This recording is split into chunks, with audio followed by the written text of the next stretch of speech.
You want a piece of me, boy? Nuclear launch detected.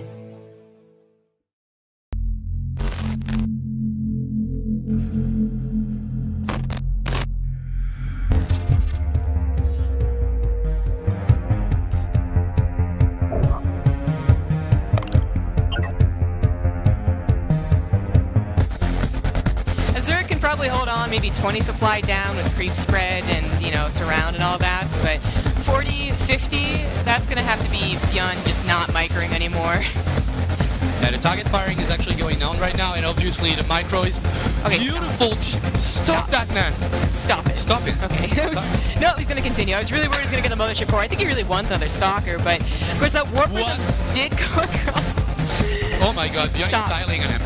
Master is not having a good time at all.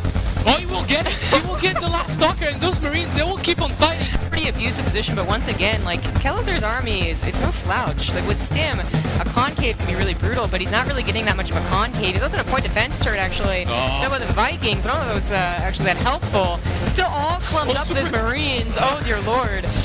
That was not what I imagined at all. At least the Banshee comes to try to be a hero, but a scan is available, and he doesn't take out that last tank. He still can't mine on his natural.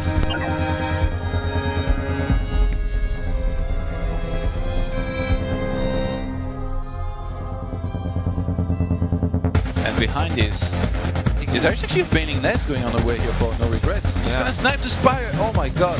That's a massive pickoff, and these roaches are already getting a pretty good ROI over here. They should be able to get a couple of drones as well. The surround is about to happen. Scarlet has had enough. She wants to take the fight, and she will. And at the moment, it's looking super great for her. Yeah, of course, she still has that +2 upgrade advantage over Zanster, but the army supply is actually evening up, rather.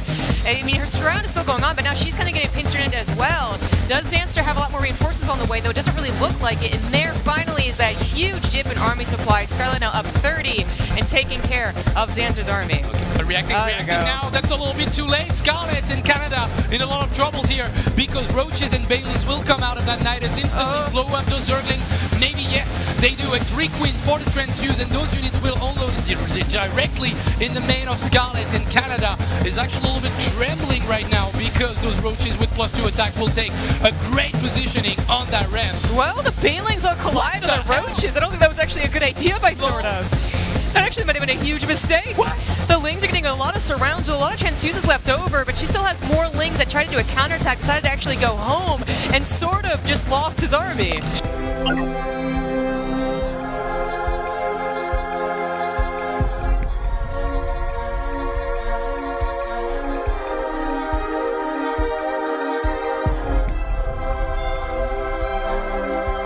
Oh, Bjorn's gonna drop in the main base. Everything is out of position. Oh no, this tech lab is incredibly exposed. The Vikings are taking a lot of damage as well from these Marines.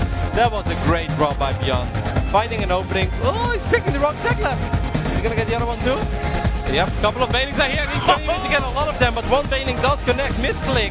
And actually, wow, one medevac. Alright, Scarlet's actually doing super well for herself here. Like trading those endomutilates for the intersection. Oh my god, that's so big. That is massive. Eventually, Innovation is going to build a planetary fortress there. He's Innovation not being attention in the middle of the game. He quits Chi-Chi. Really take care of the Brood Lords. Or the will he be able to scan this? He needs mules. He doesn't see it. The roaches are set up. And in a second, Bjorn will have to fall against the wrath of Scarlet. Today, she was too strong. And she will get the win against Korea on herself. Scarlet!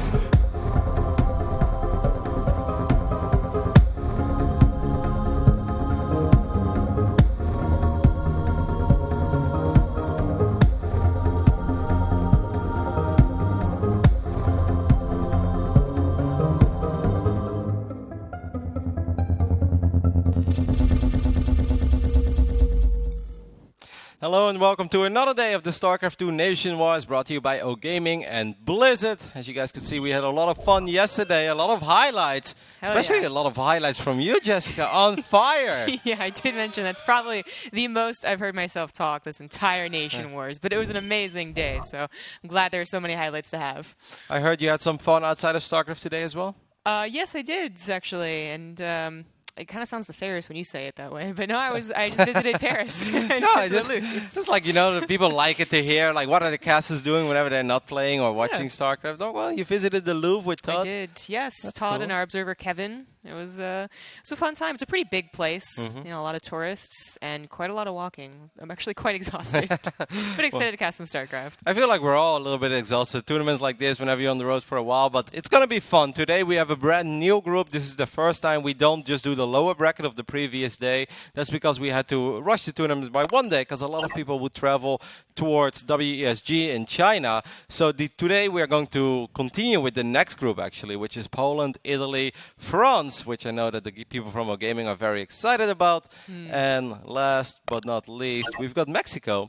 It's actually a very strong nation. And then obviously tomorrow we'll do the lower bracket of the group from yesterday, where we'll see South Korea, who could have ever thought that, and the lower bracket of today's group. Yeah, exactly. I think actually the observer, Kevin, brought up that every group, the name of the group, the highest seed of the group, like South Korea and whatever, has actually gotten second place so far in this tournament. So it might continue with South Korea, but man, if they actually got knocked out of their own group, that'd be so weird. But I think today that may stop. Because we are in Group Poland, right? This is Group Poland. I believe, yeah. Yeah. I mean, it's kind of weird that France didn't have their own group as they were the champions of Nationwide Season 3, but it was based upon WCS points, and obviously Poland collected a crazy amount of WCS points, having both Elaser and Nurcho at BlizzCon. And let's not forget about Mana, who also collected quite a few points. Yeah, of course. They actually have a really solid lineup. So I would guess that they take, the victory, the first place in the group. But I don't know. There's been a couple of upsets already in Nation Wars, so. Yeah, I think today, if you look at the group, I think you have one clear favorite. Then I think two nations that are pretty evenly matched right now. I think a lot of people will think at first that France is a lot stronger than Mexico, but I actually think that Mexico is very good, especially with Major and Cham. As we can take a look at the bracket of the entire group. Poland, Group P, Poland versus Italy, our first match, and then France versus Mexico. And of course, today we'll do the winners match as well. Yeah, exactly. So I agree. I actually think I gave Mexico the win, which got me a lot of dirty stares from the Ho Gaming crew. I was told not to come back tomorrow. Don't even bother. But I think that Major's been playing pretty well lately. And of course, there's the whole dynamic of, the French team is just there's actually so much to talk when it comes to the French team because of Stefano, of course, being in there, and Marine Lord's recent pseudo-retirement post. He's still playing, now, but he does not wish to play StarCraft 2 in the future, so there's a lot to talk about for that one. But of course, we're going to be starting off with Poland, Italy, which has the student star, kid, whatever you want to call him, Rainer. The Wonder Boy, Rainer. There you go, the Wonder Boy. Yeah, it's going to be a lot of fun. Rainer had an all-kill in the qualifiers, which allowed Italy to play here in the group stage over China. A lot of people thought that China would defeat Italy, and I guess they were the favorite, but I had a lot of faith. I saw Rainer back then in Valencia. I will never forget that moment when I had to do the post-match interview with him, and I felt so old. I've never felt that old in esports. I was like, oh my God, I'm literally interviewing somebody that's less than twice my age, Oh it's my good it's God. Adorable, but at the same time, I've never felt that old. But he's awesome. He's such a good kid, and he's so good at the game. Yeah. But Poland, I don't know. Yeah, I mean, okay, so Rainer getting an all-kill versus China, was unexpected. China was expected to win, but I do feel okay, China would have been a really good, proof of, Rainer's skill. If he beat Poland, that would just be more than proof of skill. That would be he's actually going to take on South Korea next or something extreme like that, right? That's a tall order for him, and it really, unfortunately, is only Rainer. We don't know a lot about the other Italian guys. Yeah, I believe they're playing today with a sub as well. Let's just take a look at the lineup of both teams, where we'll probably focus first on the all-star lineup of Poland. I think if you look at one team where three players are all capable of getting a win on the board against pretty much every other opponent they could face in Nation Wars, this is that team. You've got two of the absolute best Zergs in Europe. Team captain Nurcho, good old Arthur, of course, Elaser as well with his fantastic top 4 finish at BlizzCon. And then last but not least, you have Mana. And Mana is somebody who's always capable of having a great run. But lately, he has been struggling a little bit. It feels very weird to say that he's the weaker link, because I refuse to call Mana a weak link, because he's not a weak link, but the other two players are, outperforming him lately. Yeah, I mean, it is the truth. He is the weakest of this lineup, but it's because the lineup is already so good. By the way, do they get to choose their portraits, or is it O Gaming? Because Mana just chose an amazing picture. I love his stare. Yeah, Mana is very good at this. I actually like Arthur's picture. He looks like he's looking down upon his followers. Looking down. I am King Arthur. And Laser just wants to have fun. He just wants to be happy. He just looks so happy. if I look at that picture with Laser, I think that was taken in 2015, like way before the rise, because he was still wearing his old jersey there as well. I think he was. I think that was a picture taken in Poland back then in the Krakow studio, but I could be wrong. Mana's picture is definitely a home story cup picture. Yeah, another player right behind him. But yeah, it is definitely a very strong lineup. Of course, they played in every single Nation War as well. They got top 4 twice before. Nice. This time they definitely want to go all the way. I mean, I think they look at each other as well, knowing that they've got such a good shot at securing a very high finish and maybe even walking away with the title. Taking a look at this lineup of Team Italy, a couple of unknown faces. Rune Blaster, I'm not super familiar with him, a Terran player. Mark, also not incredibly familiar with him, a Zork player. And then we've got the captain. He's a young, aspiring, handsome captain. Rainer. Rainer is awesome. I love looking at Rainer and also Clem's pictures on Wikipedia because I get the same feeling that you did. I'm just like so old. Well, Rainer actually started playing 3 years ago, I think, for a professional team. So he was like 11 or 12 when he started playing professionally. Like he was okay, I guess. Yeah, he joined My Insanity back then, right? Or lived at the house a little bit just to practice. It's really cool that he has such supportive parents as well. His parents were there when he had that great run. I think that's one of the most exciting stories maybe going into 2017. Like last year we had a sneak peek with Clem and Rainer, you know, this new talent that's around the corner and is trying to make a big splash on the scene. Let's see if 2017 can be the year of Rainer and Clem. But for now, let's head over to an interview with the two captains. Obviously today with our first best of 7 between Korea and Brazil, well, Bjorn didn't have any time to waste, man. J'aimerais pouvoir dire que c'était serré, mais en fait, Bjorn a roulé sur l'équipe du Brésil. Hoping that Kelzer could surprise everyone and take not just one game, but maybe 2 or 3. Et même Kelazur, qui a essayé de cheese Bjorn, s'est fait marcher dessus 2 fois de filet. Honnêtement, c'était un massacre. Il y a eu des games intéressantes, notamment de la part de Master, qu'on connaissait pas vraiment du côté du Brésil. Mais Bjorn a été super solide, c'est sûrement le moins bon joueur de la Corée, et pourtant il a écrasé le Brésil à lui tout seul, donc GG Bjorn. It's kind of unfortunate, but maybe a little better in the losers match tomorrow. On se l'est beaucoup raconté du côté de chez No Regrets, mais la star du match Canada contre Suède, c'était clairement Scarlett. Les joueurs suédois qui se sont défendus tant bien que mal, mais qui malheureusement n'ont pas réussi à l'emporter au final. I had a lot of faith in Canada, as I have a lot of faith in Scarlett, as well as Semper. For starters, Zenster was sent out from Sweden. Sweden is an old Zerg lineup, so they had only one race to pick from, but they decided to throw Zenster, and he played super well in the ZVZ first, and then in the ZVT against Semper. But then Scarlett happened, and Scarlett was here to wreck the Swedish lineup. It was quite easy for her. C'est incroyable à quel point elle est capable de produire systématiquement des games de folie. Elle a envoyé du rêve. And that was probably one of the best games in the last year. 2017 just started, but definitely the best of 2017. And our ZVZ looks on fire, so I hope she does well versus the Koreans. Du coup, Canada contre Corée, c'était un sacré match. Je m'attendais à un stomp complet de la part de la Corée. Scarlett was already incredibly good against Sweden, because Scarlett was sick, but against Korea, she was just godlike. And Semper as well. Like Semper just played a fantastic game. Genre Scarlett qui défonce la Corée avec des games improbables, un niveau de jeu qu'en fait qui n'est réservé normalement qu'à l'élite, capable de faire aussi bien de la macro game que du cheese que du... Il y a tout à un niveau de jeu absolument incroyable et ça gagne. Scarlett was here for business. She was just amazing, beating in a row Beyond, then innovation, then Beyond again, and in really great fashion. Every single one of those games I lost my voice to. It was just crazy, beautiful, perfect Starcraft played at the highest level, and I just had a blast. No, it was fun. I really don't know what to say. I can't believe what we just witnessed, and it's awesome. The only thing I'm a little bit worried about is that the Netherlands might play Korea right now in the quarterfinals, and I don't like that. But I still love today. It was great. Ask and you shall receive, Roti. Maybe the bracket will go down like this. And I told you, we're not old. We're in our prime. We're stallions. Rainer is the one that's very young. So without waiting any further, if the captains are ready, I think we can go straight into the interview here. Looking forward to hearing from these guys. Funka, excited for this one. Yeah, obviously. Also super excited for our second game of the night. But I will take some patience a little bit, wait for this interview and this best of 7 to get started. All right, captains, appear before us. Reveal yourselves. Here they are. Hello, Nurture and Rainer. Hello, welcome. Rainer, can you hear me? Rainer? Whoops. I don't We can think hear that's working. Rainer. but That he is cannot a hear us, I mechanical think. keyboard, but I don't think he can hear me. Rainer, do you receive it's me? okay. We can talk to Nercho in the meantime, yeah. I guess. I mean, yeah, probably. There's nothing to hear from Italy anyway, so... Whoa. Whoa. Edgy Arthur is here.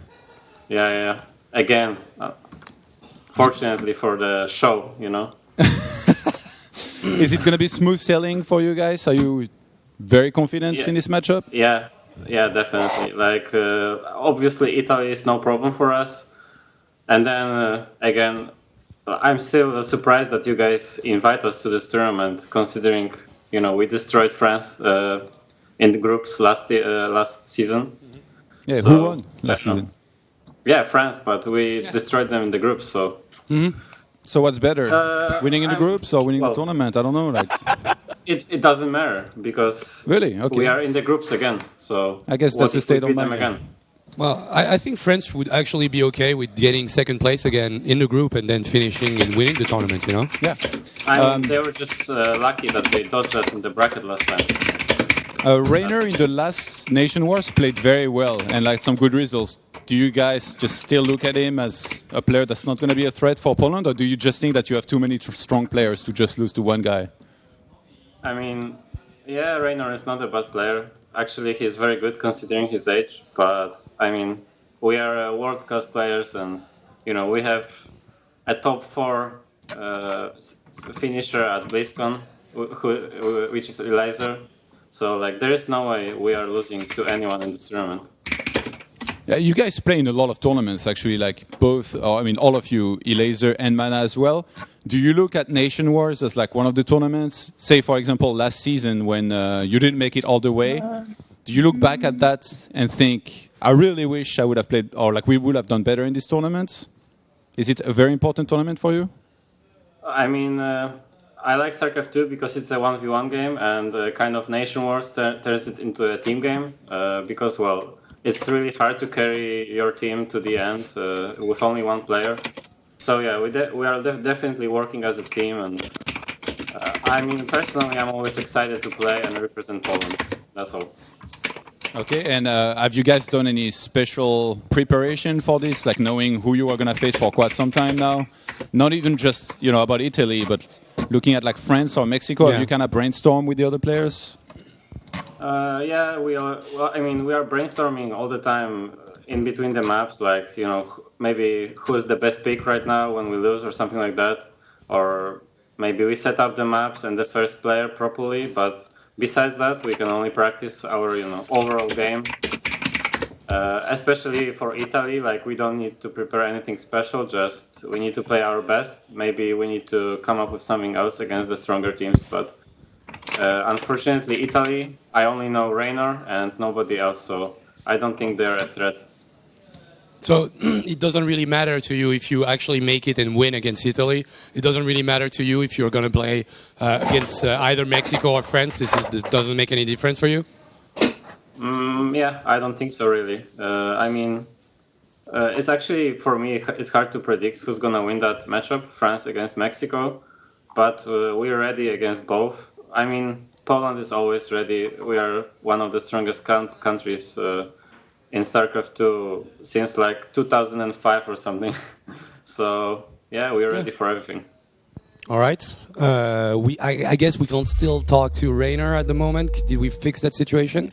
No, okay. We took out Raynor from the screen, so I'm guessing maybe we will not be talking to him. Oh, Raynor? I'm here. Yeah, we can hear Raynor. Oh, Hey. Hello. Welcome. It's good to hear your voice, man. Thank you. I have a very important question first, because I think your birth date was not being shown on the team card. What year were you born in? 1st of July 2002. Okay, let's move on. Did I? Oh, wait. Can you hear me? Yeah, we can hear you. Yeah, I said 1st of July 2002. Yeah, it's He's okay. rubbing it in. You don't need to say it again. Okay, no, 'cause How is Italy feeling going into this match here against Poland? Obviously, they're a very strong team. Do you guys feel confident? Have you been working hard towards trying to make sure you do well? Training so hard. I'm quite confident, and I think we can do it. What about your teammates? Can you tell us a little bit about them? Because not everybody might be familiar with them. Yeah, they are both GM, and they're quite good. Ring Blaster is Terran, and Mark is Zerg. Not much to say. Okay, can they take games from you? Are they beating you regularly, or are you still like really the best player in the team? I think I'm the best in Italy now, but yeah, I think they could take me some games. Not sure. Going back to the game you played before against China, you actually reverse all killed. You guys were losing 3-0, and then superhero Rainer just came out and gained 4 games in a row. How did you feel back then? Were you super happy about this result? Yeah, I was super happy, and when I saw 3-0, I was a little bit worried, but then I said, okay, you can do it. Just calm down and play as you can do, and I won. Good job. And what about your parents? Are they following every game you play? Were they super happy that you qualified Italy? Yeah, they're watching the stream now, so yeah, they're following me. All right, I love this. Super sick. Really cool when parents follow like this. I guess you can't curse on the stream. All right, it's time to find out who the first players are going to be from both teams. Nurcho, why don't you go first?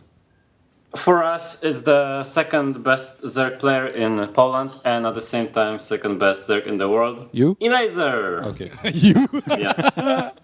Okay. Right. Rainer? Our first player will be Mark. Okay.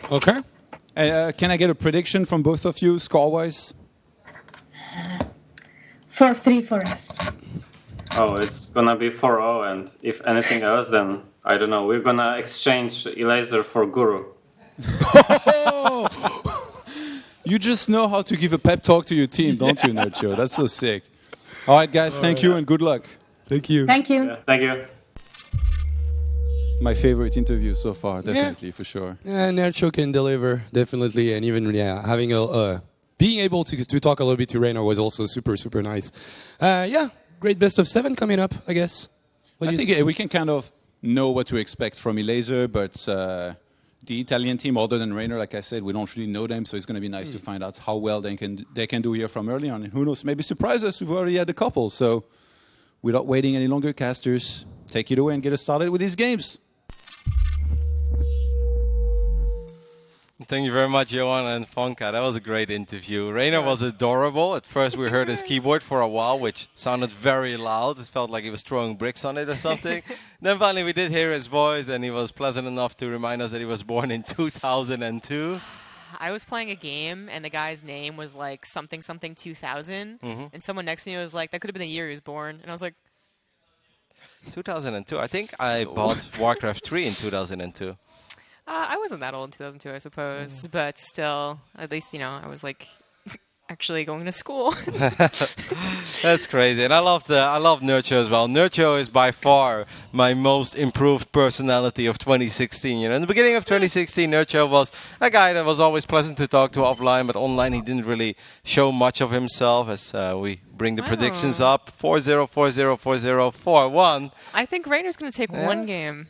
Well, there is pressure right now on Elaser's shoulders. I want to say, I love the way that Nurcho handles himself these days in interviews and on stage. I think it's so fun. Twitter as well. Probably one of the most fun Twitters out there. Saying that if Elaser doesn't 4-0 Italy, he's going to sub him for Guru. I do like that. That was actually... And it was a nice, I don't know, the cute little innocent Rainer, and then Nurcho, the seasoned, grizzled veteran who's had years of being known as the BM guy. It's actually pretty cool now, so... course, you guys can hashtag who you think is going to win. Obviously, most of the casters think that Poland has got this, but if you actually believe in Italy, then it's Ita win.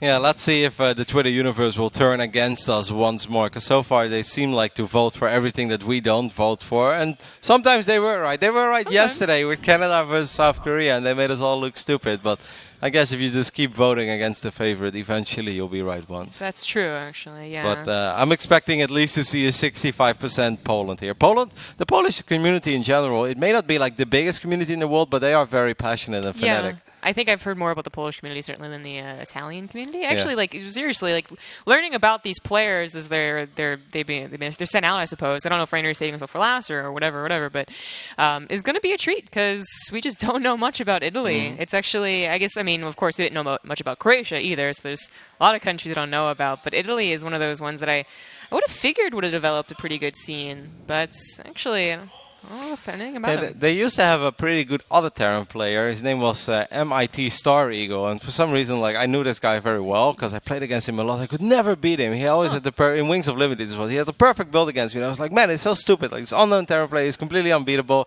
And then he eventually actually made it into a couple of tournaments as well, and he had a couple of good runs here and there. And you know, I think the most known thing besides Rainer of the Italian scene was VasaCast. Yes, actually, Vasa was amazing. Yeah, he actually did an invitational that's sad. Of course, you know, looking at all the scores, and most of the scores of these guys are against other Italian players, and some of that was a long time ago with VasaCast, but he was always a treat to watch. Yeah, he was funny. And I also think, I don't know if that was Star Eagle or not, the one that had that legendary game against Grobby back then, during the very first season of WCS, where he ran 2-5 storms on Ohana or something. I think that was an Italian Terran as well. Either way, taking a look at the tweet of Dr. Dario himself. He made a ball in NAS. No need to slow cook for 2 more hours. Might as well stream until hashtag NW4. Look at that passion. Dario thinking ahead of the situation, showing that he's so passionate and caring about the scene that it's not all about Dario's stream. He says, no, I'll stream for a little bit, but then I'll show love to the competitive scene, because that's the type of person that Dario is. Of course, yes. And he'll be the type to also say that he's been cooking for like 4 hours. I love his Twitter, actually. It's full of everything. It's full of trains. It's full of trains, yes. I learned so much more about Germany watching this. And love for Berlin and Germany overall. Like Dario is such a proud Berliner. Like he loves his city more than I think I love my city. And I named myself after my city. Dario, good guy. Either way, enough of the chitty chat. We are ready to bring you guys some StarCraft 2 action. The very first game of the day is going to be played on Overgrowth. Over here on the left bottom side, looking at the main base of our Italian Zerg, it is Mark. In the top right, has the red Zerg for Poland, he better 4-0. It is a laser. It is actually very nice for Poland to know that, like, if Laser or Mana or Nurture would be sick on Friday, I believe it is, that we do the quarterfinals, or even like at the offline event, if something would happen that they somehow can't make it, that they have Guru as well. And let's not forget about Sol. I mean, even Sol is a very strong Terran player in the European scene. I mean, Poland is just an incredibly strong nation overall at the moment. Yeah, they have a lot of good players, but a laser, I mean, I do think he can 4-0. I don't think he has to worry about being replaced quite yet, but I guess I'm the only one who has faith that Rainer, especially in his EVZ, which is what I was predicting. I didn't think Mono would come out first. But I think you can, always take a game in ZVZ, and he actually has against some of these players, I believe. Of course, there's a ton of online results. Rainer's been playing in a lot more online tournaments.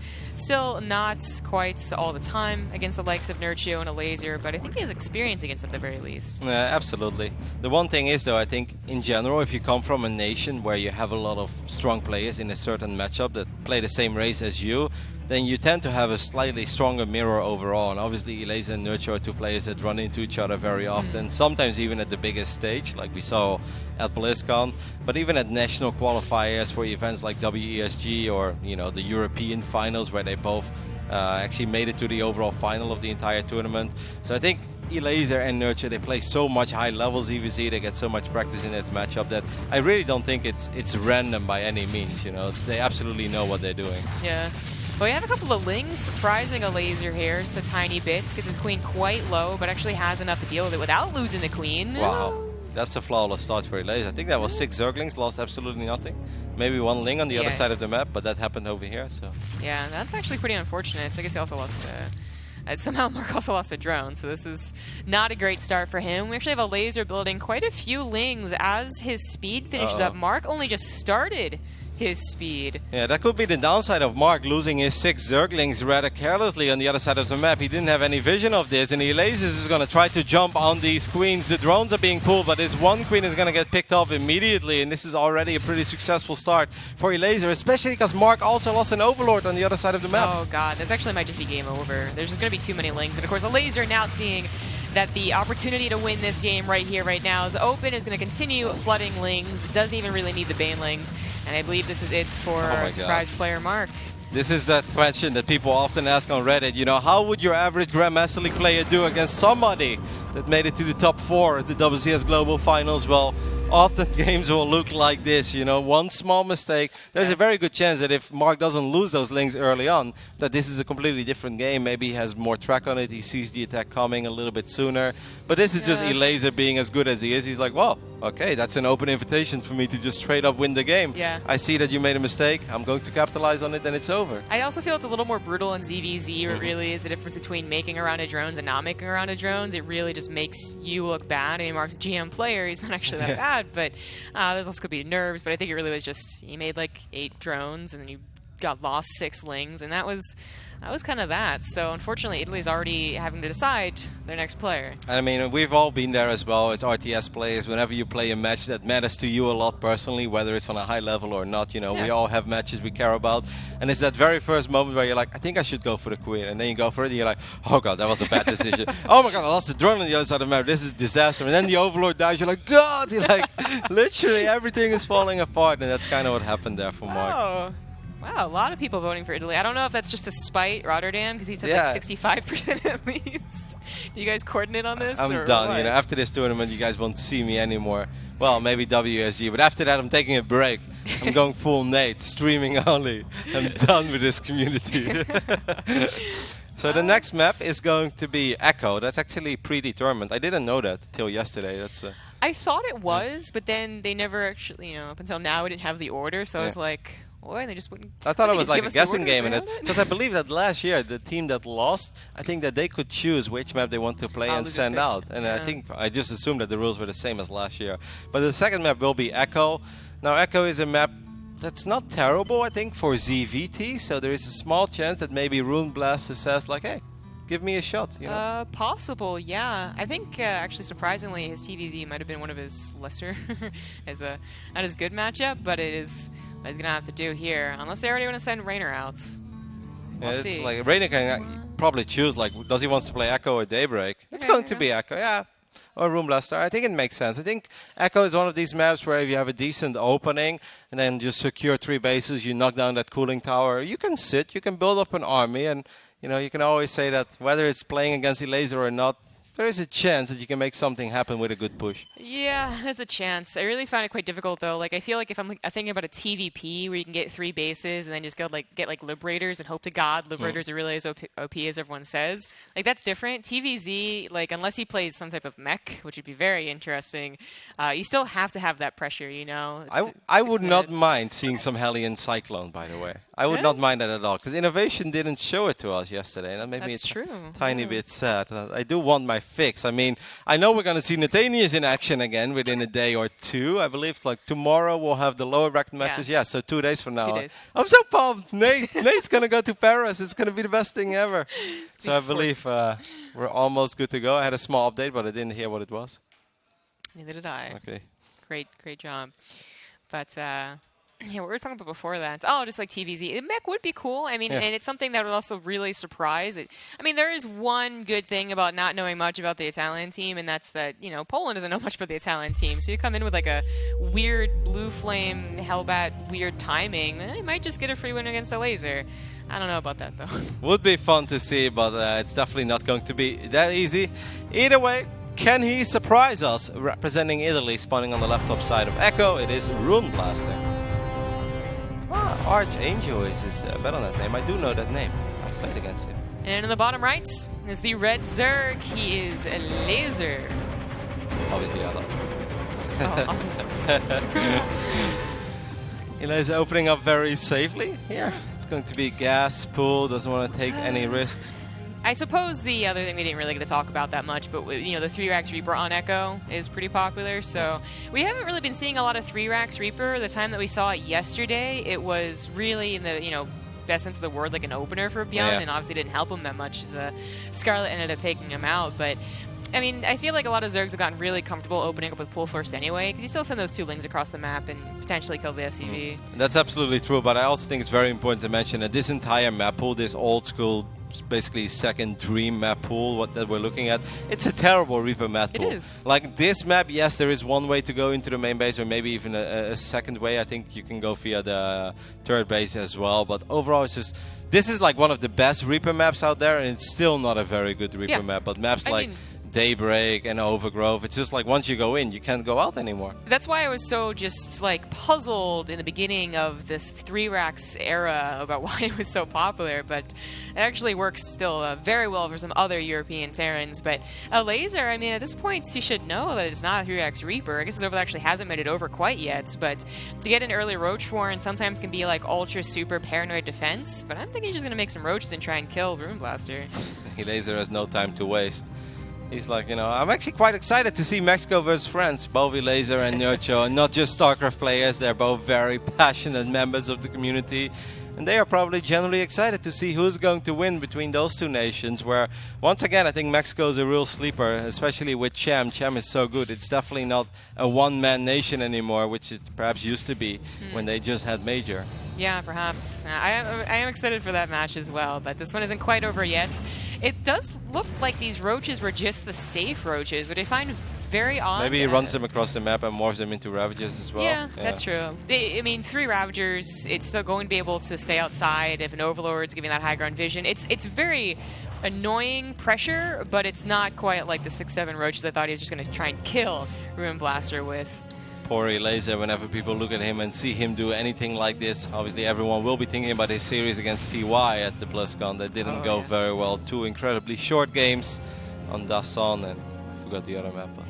Don't remember that. It wasn't pretty. I just remember, it wasn't pretty. All right, so of course Rune Blaster has seen this and has to take it seriously, but unfortunately already having, well, you're messing up right there, but also already having to build his bunker on the high ground means he'll have to actually just sacrifice the low ground for some time. He doesn't have much at all. No, he's got one Marine that was quite low on HP, and now this bunker is not going to finish up. Rune Blaster is going to end up losing quite a few SCVs. He does get the surround on one of the Ravagers, but that's actually not enough, as the Ravager will still slip out. Oh boy, and that bunker is going to still take a lot of damage as well. May actually never complete. This is terrible. Alright,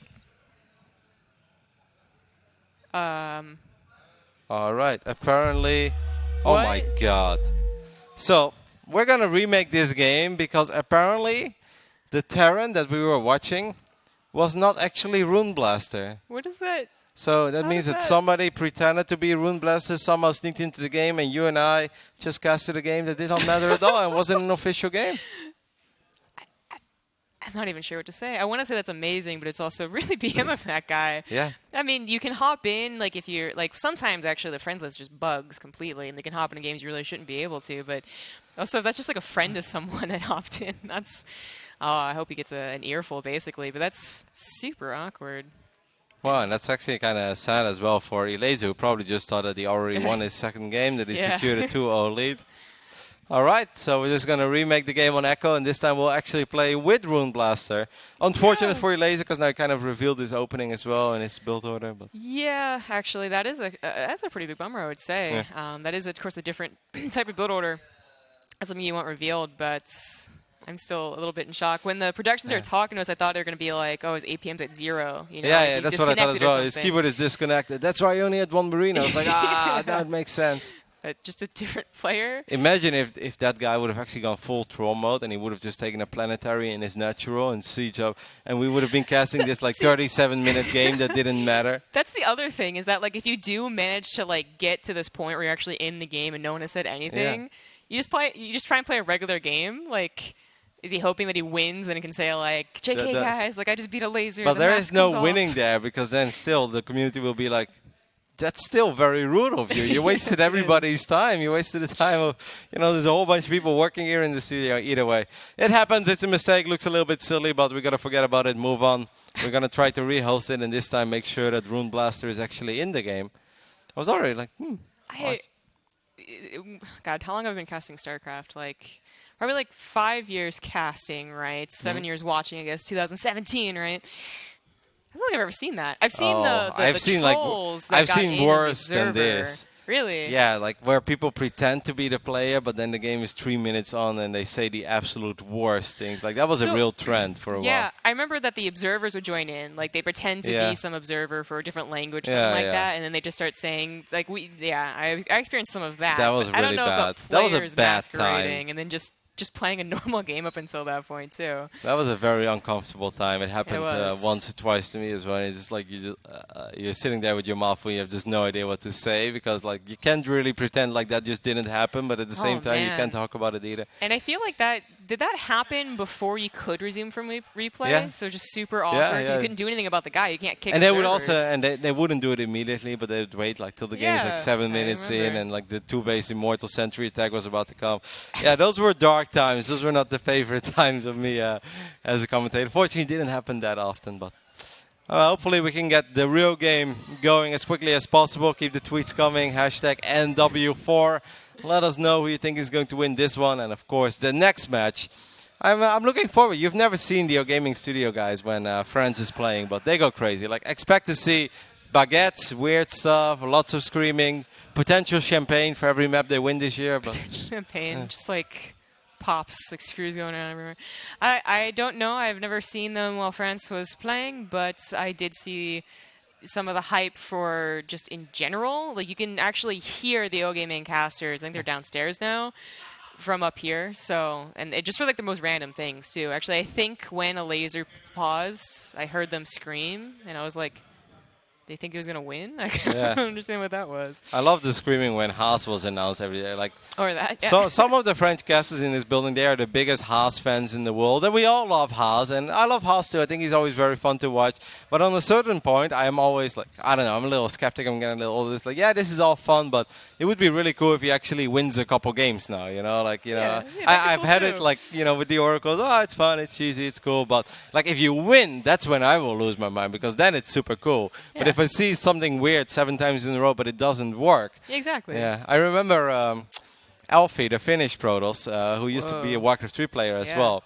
He once totally lost it over the Warcraft 3 community, who kept giving a lot of compliments to an American random player. I completely forgot who it was, but they're like, they're always like, oh, he's so creative, because he played all 4 races and picked weird heroes first. But he pretty much always lost, he played in WC3L, which was the most prestigious league, but he always won. And then Elfie was like, these Americans, they just don't get it. It's like, making time choose the first is so creative. But he always loses. What's the point, So that's what I sometimes have as well with the cheesy players. It's even more impressive. You had to learn 4 races. In Warcraft 3. Amazing stuff. But, you only had to make 12 workers, so that helped. Oh, okay. I actually, of course I played Warcraft 3 when I was young, right? Yeah. But like customs, I played like 3v3s, I think, and I ended up being like the nice person that knew like something about Warcraft. So I'd be like, it's not StarCraft, guys. Like, don't build more than one. Like, calm down there. But I was never very good. I had no idea where you were supposed to stop when it came to workers. Well, it was really funny how the macro worked regardless, because you basically needed Lumbo for a while, but then you didn't need it anymore at all, so you just grabbed the workers and fought with them, at least with Orc. But it was a beautiful game in its own way, but so is this, of course. We are loaded into Echo once again. I do apologize for the delays, guys. Obviously nothing that we can do about it. Over here on the left top side, looking in the main base of our Italian Terran, this time for real, it's Rune Blaster. In the bottom right, as the red Zerg, he is a Laser from Poland. Laser is going to try to 5-0 Italy in a best-of-7 format. Well, 4-0 Italy and then some other guy that might have been Italian. Yeah, they're going to check his passport and make sure if it counts or not. Exactly.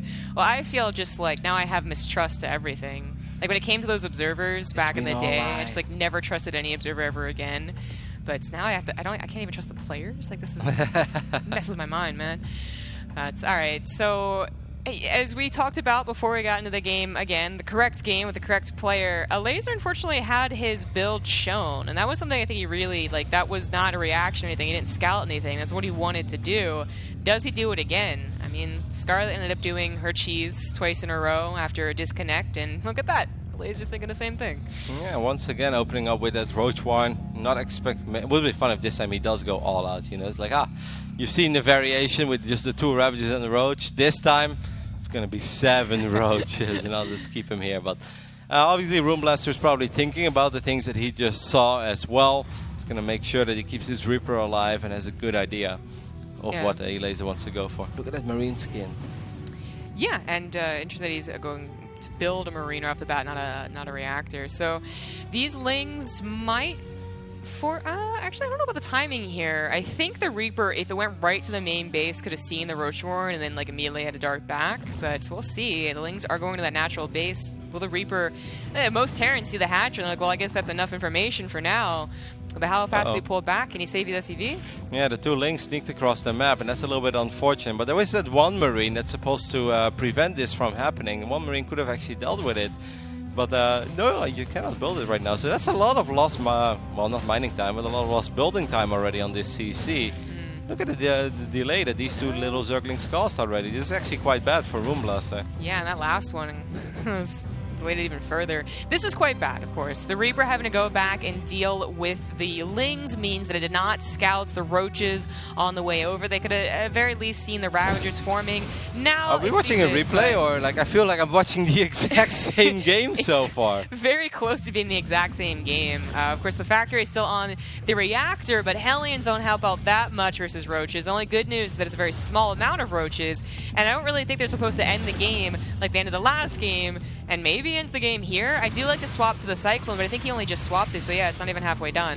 Yep, that reactor is going to take a little bit of damage as well. Cyclone is indeed halfway done. A couple of SCVs will get picked up immediately as the supply depot gets focused down as well. Good micro at least on that Hellion, but I think Elaser is already quite pleased with how this is going. Don't forget that the CC is not even an orbital yet, so it's not like he's double muling behind all of this. Oh my god. This is really bad. I mean, back when this was kind of popular, if you lost more than even like 4 SCVs, it was kind of like, well, good job, Zerg. To lose 8 is, I think, exactly what a Laser wanted. Of course, winning the game would have been ideal, but there should have been too much production no matter what to really end the game then and there. But this is an interesting follow-up. This is what he was doing last time as well. That lair started. It's almost finished already here. I'm interested to see what comes out of it, though. Like, a Roach opener into, like, a fast Spire would be cool. A Roach opener into just Roach upgrades, I guess, is also possible. But it's going to be a Spire, and actually might help out against the Banshee that's on the way, which technically a Laser doesn't know about. He saw the positioning of the starport in the barracks, but didn't see the swap. Or the Night Swarm. Night Swarm. Well, I have the feeling that this game is not going to go on for an incredibly long time either. The work account at one point was, I believe, 37 against 19. I mean, that's insane. Elaser actually has a very cool little build over here. And I don't see too many builds that just completely shut this down, where the Zerg is incredibly far behind. But I think after the very first 2 Zerglings and the amount of time that second orbital was delayed, I mean, it's just insane. Dang, we were going to see Mech. Feels bad. I don't think we're going to be able to see too much of Mech, just a couple of Hellions and a Cyclone. No, he doesn't. Well, yes, he does see it now with the Marine. Is he going to react to it? Yes, he is. He's going to be able to shut it down, though. There's quite a few Queens in this Nidus network. So obviously repairing it is going to be incredibly important for Elaser. Repair, I mean Transfuse. And he's going to be able to land at least a couple of them, and that seems like more than enough Roaches and Ravagers to deal with these few Hellions and that 1 Cyclone. Yeah. Pretty perfect start to the game by killing 8 SCVs, and then this follow-up was brutal. The Banshee technically helped out a little bit of a Laser didn't pre-make that Overseer, but 2 Banshees even. 2 Banshees actually doing quite a lot of work, and they focused down the Queens, so maybe... Oh no, there's another Swarm with more Queens. Either way, even if they killed all of the Queens, the Roaches would take a long time to clean up, and they've already killed so many SCVs. There it is, GG, and the Laser takes the 2-0, officially. Yep, absolutely no time to waste so far for Elaser. So that means that we can start preparing ourselves for an awesome ZVZ. Obviously only 1 player left for Team Italy, and that's going to be Raynor. That map will be played on Daybreak first. Yeah. And if Raynor would fall, he's going to have 1 more chance to come back and take out Elaser. But yeah, there's just not that much to say about the 2 games we've seen so far from Elaser. I mean, he was super dominant. In the first game, he saved one of his own Queens. He made 18 Lings, ran them across the map, and he won. Yeah. And here he opened up with 2 Ravagers and a Roach, and he was doubling the amount of workers that his opponent had, and followed up with a Nidus attack. Yeah, they're pretty bare bones. Like, really, just TLDR right there. Yeah. So, I guess too long didn't watch, but I guess it gives Laser a lot of momentum, which is nice. But it looks like Raynor just prefers this way to go about his series. This is how he did it versus China. He let his 2 teammates go first and got a feel perhaps for what the opposing team was doing, and then he came and didn't all kill immediately. Reverse all kill it after losing once. So maybe that's the way this is going to go, but that would be a tall order. That would be one hell of a story. We're going to head over to a very small ad break, and after that we'll be back with Raynor versus Laser.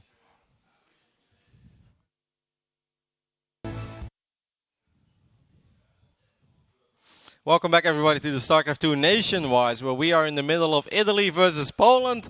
I have swapped out myself. I did it. I was in charge. I've swapped out Zombie Grub, and I've replaced her with the one and only best observer in the world, the undisputed. Undisputed. Yeah, no. Fonka. Maybe a little bit. How are you? I'm doing fine. I'm doing great, and I'm really happy to see Raynor come out of the shadows. You know, the prodigal son for Italy. He has to carry once again. The chosen one. The chosen one. It's going to be fun. I mean, so far it's been a little bit of a bumpy ride today. We had a fake game. We had 2 absolute stumps. I mean, there's no other way to put it. Like, I don't. If Yogo said he had no interest in that other match last year, I don't. That wasn't Yogo. Yeah, that was Coca. I don't know what Coca's going to say about what we've seen so far. But yeah. Sometimes you have to be honest. It wasn't pretty, and I'm sure that both Viton players know this well. But I mean, it's Elazer, right? Like, what are you going to do? Elazer is an incredibly good player. All 3 players from Italy Nationwide are GM. Yeah, Nurcho being a little cocky during this best of 7, but I guess, as we mentioned, Poland probably the most frightening nation in Nation Wars this year, with Korea, but also Korea dropped a match yesterday. I still think that Korea is the number 1. I mean, if you give anybody a free pick right now, I still think that the majority of the nations will always pick Korea, because this is a strong lineup of Korea. This is not a jokester lineup. As we take a look at some of the map statistics, I mean, I don't even know where these statistics are coming from, guys. So I would love to address the... Legulac? Yeah, Legulac. Okay. So of all time, including like if you look at Daybreak, is it just Legacy or is it harder to farm I as well? believe it's Legacy of the Void stats, but we can confirm it in a bit. But so basically, what you're telling me is I should pay more attention because they matter. Well, do they matter in the ZVZ? Is the question I'm asking. Yes, we will see. I mean, how often does the Zerg win on Daybreak in ZVZ? Almost 100% of the time, I would say. No, 50%. 50%? Because if it's ZVZ, one Zerg has to lose. Yeah, but there's always a Zerg that's winning. Yeah, there's always a one that's losing. Except if there's a draw. No, come on. Because nobody's winning then. Yeah, but then it's still 50%. Okay. I'm not sure about the math here, but okay. Well, I am sure. Like if you have 2 Zergs and one wins and one loses, there is a 50% win record, Funka. I don't think this is rocket science. Okay. Alrighty. Loading into Daybreak. A map where Zerg wins 50% of the time against other Zergs. We're looking in the main base of a very, very talented and promising individual. It is Raynor. So much fun to cast him, to watch a couple of his games. In the bottom left. Valencia. In the bottom left, he's a really strong Zerg. And he's not the one asking for a pose. This is Raynor. He's got a little bit of lag. We want the players to be able to play in optimal conditions, obviously. And to be the real players playing. Yeah, normally you don't expect too many lag issues when it's Poland against Italy on a European server, but so far this is one of these days where if it rains it pours, and it seems like a lot of things are going wrong, but we're just going to wing it and make the best of it, and I'm sure that in a little bit it should be smooth sailing towards the end of the show, because I was pumped for this show and I'm still pumped for this show. Like France versus Mexico, I think that's going to be a great nation where I want to see you guys. Oh, we will be excited for sure. What did you predict? I predicted 4-3 for France. But I know it's going to be tough, and especially like considering one of my first shows that I did with gaming, especially in a live venue, was Nation Wars 2, and I got to cast the semifinals between France and Mexico, and I was super hyped up, for 4-1 win for France, while being able to cast in front of this crowd that was so hyped up. And we get 4-0'd by Major. And I'm like, okay, this crowd is a little bit tough today. They're not yelling that much. Yes, we're getting owned, And you guys never forgot. Oh, we never forget. There's still an open bill there. Oh, yeah. Yeah, and you want to make them pay for it. Oh, yeah. Today is the day we make them pay for it. No, I hope that's really funny. recently I went to Mexico for the WCS Copa, which was super fun. It was my very first time going to Mexico, and I was so excited. I was like, man, it sounds amazing. You know, sombreros, eat tacos, cast Starcraft, like sign me up. And it was really cool. Like, and I went there everywhere. And then, like, whenever I see somebody with, like, a soccer jersey or whatever, I was like, it was a penalty, though, right? And they lost it. Like, they got so mad over this World Cup penalty of Robin. And apparently, like, it's a whole meme and saying there, it's like, no era penal, which means, like, was it a penalty? And as soon as they're like, where are you from? Dutch. They're like, it wasn't a penalty. I was like, it was, man. Robin never dives. Come on. But it's fun. Mexico is great. Yeah, I wish I could go there. Actually, just the first time you went to Mexico, Yep. even though you lived in California for so long? Yeah, but it's still 2.5 hours. And, like, if you want to go to Mexico, you don't really want to go to the first city across the border because they can be a little sketchy. Tijuana, right? Sorry? Is it, what's the first close to the border? I know Tijuana? that, actually. Wait, Tijuana? is it Tijuana? Yeah, I think it's Tijuana, like right below San Diego. And it's a little risky there, so it's not something you just drive. But I would have always loved to go to, you know, like a nice like Cancun or San Lucas, like Cabo. But you know, you need money for that, and Roddy doesn't have much of it. You need to be at home streaming or in Paris casting nationwide to make that money. So I guess you just go there for Copa America. And but then I eat 7 chicken baguettes a day, and by the time I come home, I spend all my money on local desserts.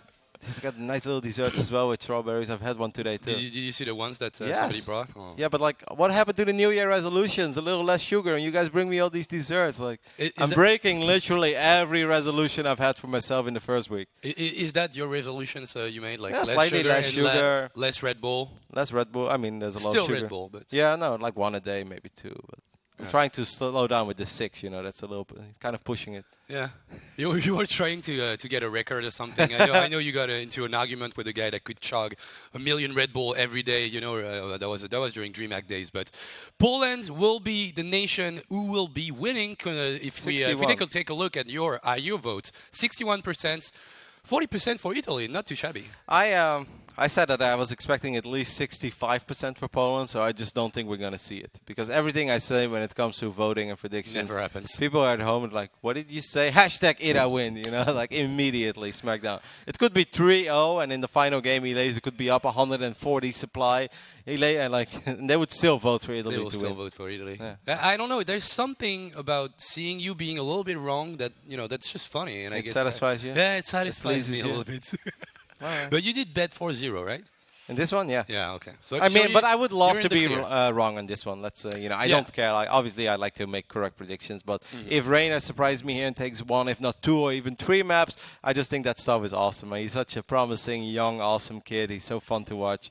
So if Reina just makes me look silly over here, I will embrace that humiliation. Yeah, same here. I would be really happy with this because, as we mentioned, like, Nation Wars is a tournament where you discover those talents. Well, Raynor has already been discovered, but he still needs those results, and you know, pushing his team further and further away, further in Nation Wars 4 would be a great start, and especially doing it against Poland, which is, in my opinion, second team in Nation Wars. Like Korea first, Poland straight second. Like there's no question asked to me, for me, I guess. But and that means that this group will be tough for France. Like I don't see us taking first place. No, I think it's going to be absolutely very tough. But at the same time, you can't forget about the Netherlands. But I'm still a little bit worried now because I can totally see, you know, this going into a Netherlands versus South Korea quarterfinals. Like knowing you Frenchies, you're gonna rig the bracket because we always beat you guys in football. You're still salty about it. Like I can see this being played out in a certain way. I did just have an update, by the way, guys. Raynor is back. We can continue the games. Once again, apologize for the hold-up. I feel like I've been apologizing a lot today already. Don't apologize. It's all going wrong. They will all think it's my fault, but it's not. No, Roddy, you're fine. You're fine. You're doing great. And the bottom left, for now, he's on a roll. 2 wins under his belt. For Poland, this is a laser. Now we're talking about a guy that made round of 4 in BlizzCon this year. That's such a great result for Elaser, who's, in my opinion, one of those guys that we expected a lot at the end of Heart of the Swarm, was really, really intense going into the beginning of Legacy of the Void, and now he's that guy. He's that top European Zerg, does super well along with Nurcho, and that makes it for a really, really scary Poland team. You know what I love, Funka? That we just had like a 7-minute hold-up, or maybe a little less than 7 minutes, but it was definitely 5 or 6.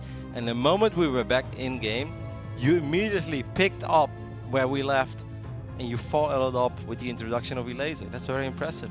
You love it? Yeah, no, like I remember that I introduced Raynor, and then I guess we were about to introduce Elazer, but then there was a pause. But the moment we were back in game, you're like, all right, this is where I was. You just basically continued the same sentence 6 minutes later. It's very impressive. Yeah, I loaded up my save, from a little bit before, and now we can go back and continue this game between those two Zerg player, and obviously we expect a lot from Raynor. Italy expects a lot from Raynor, and they need him to perform right there. On Daybreak, pretty cool map for ZVZs. There's a lot of positional stuff that you can do. You can attack from a lot of different angles. Makes it for a really cool potential ZVZ, not just roaches, crushing against each other in the middle of the map. There, you could see some pretty cool multitasking, and I'm just expecting some of this from those players. Literally just described Daybreak 2012 to me in Harder to Survive. In one of these maps where we both make like 8 speed links, we run across the map. You've got a bailing nest check, I've got a bailing nest check. Let's get like 55 workers and then make roaches. A lot of roaches. It's like, you made a Hydralisk, then you dead! You got swapped. Not on my watch! I had 2 roaches more than you. That was a bad investment. But no, I'm very happy with the way that ZVZ is currently playing out. Yesterday, I think sort of against Scarlet. I mean, I loved Scarlet versus Beyond. Don't get me wrong. I thought it was beautiful and exciting in every single way. Both versions, by the way. But sort of against Scarlet was a ridiculously cool game. It doesn't happen that often that you watch a ZVZ where you're just like, oh my god, I've been wrong so many times about who I thought was going to win. So I think ZVZ is in a pretty fun state right now, even if you don't play Zerg. There's a lot of fireworks. Yeah, there was a period of time I think a lot of people didn't really enjoy ZVZ, but the way it's been played these days, and with the the excitement going on with Nation Wars, even the ZVZs seem to be super great. Bailing aggression in some Zerglings. Those queens are very exposed, Bonka.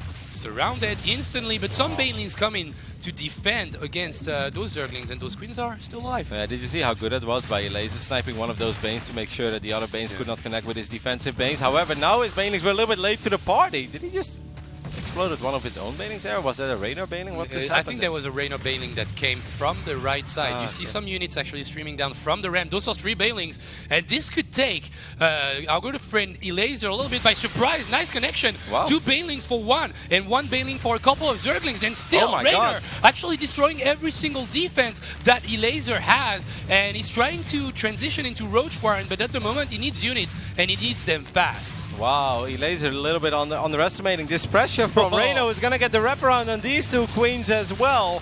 Where are the Banelings, Elazer? I mean, there's 2 more Banelings here from Raynor, but it's going to take a little while longer before the Banelings from Elazer will finally show up. That's a lot of links. He just jumps on top of it and he gets it. Well done there, Raynor. Raynor super convincingly jumps on those Baneling, knows that they're not about to hatch and take them out. And now, some more units streaming. 38 army supply against 16, and all those Zerglings are still in the eggs for Elazer, and he's losing units after units, drones after drones, and at the moment, not looking good at all. Pretty much all of the queens as well. 1 more queen shows up, but 3 more Banelings from Raynor will show up, who pretty much has taken out all the units from Elazer. There's almost nothing left for the Polish Zerg, and the young wonder boy Raynor is going to be able to get the first point on the board here for Italy. Yeah, easy peasy for Raynor. She gets typed out from Elazer. Raynor takes game number 3 and puts a point, as you said, on the board for Italy, and it looked as simple as it could be. It looked as simple as Elazer winning his first 2 games. That's pretty much how simple it looked.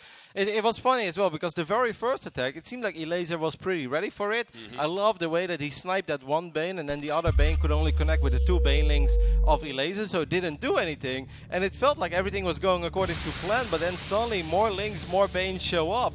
And Elazer just caught off guard. Those 3 Banes were as effective as possible, taking out 2 Banes and probably about 15 Zerglings in the process, and just made it for that kind of a snowball effect with those mass Zerglings. And what a sick call by Raynor as well. The moment he walked up to the main base, he sees those 2 morphing Banes. I would already be afraid, because I've seen too many horror movies where you get close and that's right when the bomb explodes. But he's like, nah. He's like, I'm just gonna go for it. He gets the wraparound, picks them off immediately.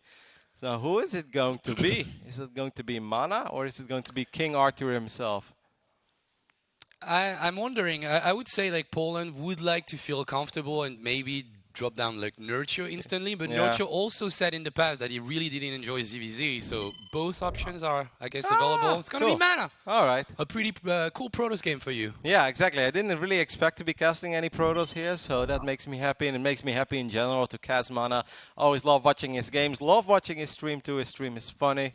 Yeah, it should be a good game, but at the same time, tiny bit worried for Mana because I feel like this is a game where he has a lot of pressure on his shoulders, right? Like, Mana has not been having the best run over the last 3-4 months. A couple of good performances in, let's say, the Shoutcraft Kings, like out of nowhere, he was the one to stop Nurture. Right after the, I think it was the Team Liquid bootcamp. They were quite training quite a bit at this moment. I thought like Mana was finally picking up in terms of level. Yeah, but ever since then, he hasn't really been able to get a nice string of results or a couple of deep tournament runs. And this is one of these games where if Mana wins, everyone looks at it as like, well, you know, good job. You beat somebody that's, you know, is a young, aspiring kid. But if you lose, you know, you get a lot of crap over you. So even though a lot of people obviously always look at Reynor and acknowledge how skillful and how talented this young man is, it's still a game where there is not that much to win, but there is so much to lose. So a lot of pressure on Mana, I think. Yeah, obviously, because that would make Italy tie up the series 2-2. But also, like, I don't think that you can say at the moment, considering the form, just like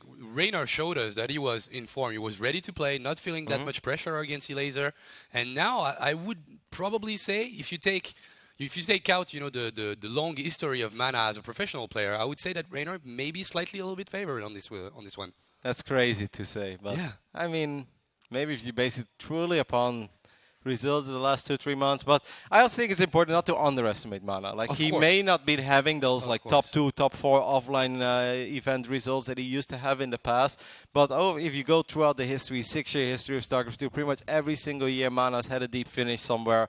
He's still, despite the fact that he's been struggling a little bit, one of the absolute most accomplished players Europe has. I don't know how much money Mana has won career earnings, but I'm sure that it's way over like 100,000, probably close to 150,000 or something like that. He does finals of WCS. He also won ESWC. He's bantering little Reynor. Yeah, so is Guru going to play?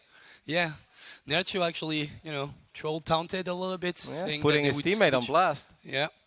And right now, well, yeah, they dropped the map. Guru should be here.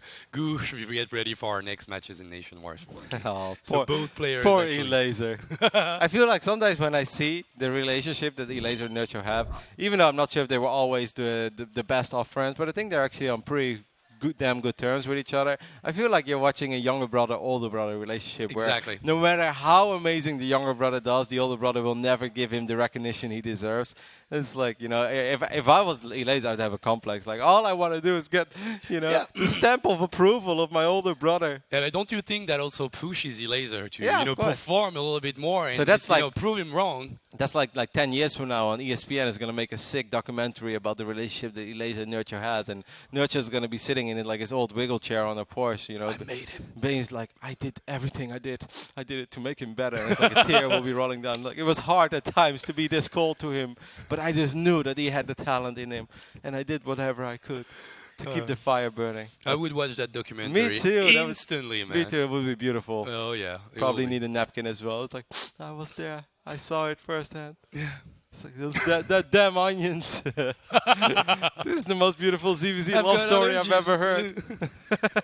No, but yeah, I think that's a cool relationship that those two have. Like playing the same race, being from the same country, obviously going to all the same tournaments at the moment. Because Nercho and Elaser qualify for about everything, so they see each other quite a bit. And I think like. We've seen that throughout the past and in every single nation. Every time you've got a really strong national representation at the top level, those guys will actually, you know, push each other to the limit and get better and better and better. I think it's way harder for a guy alone in terms of national representation to get better, to progress by himself. Yep.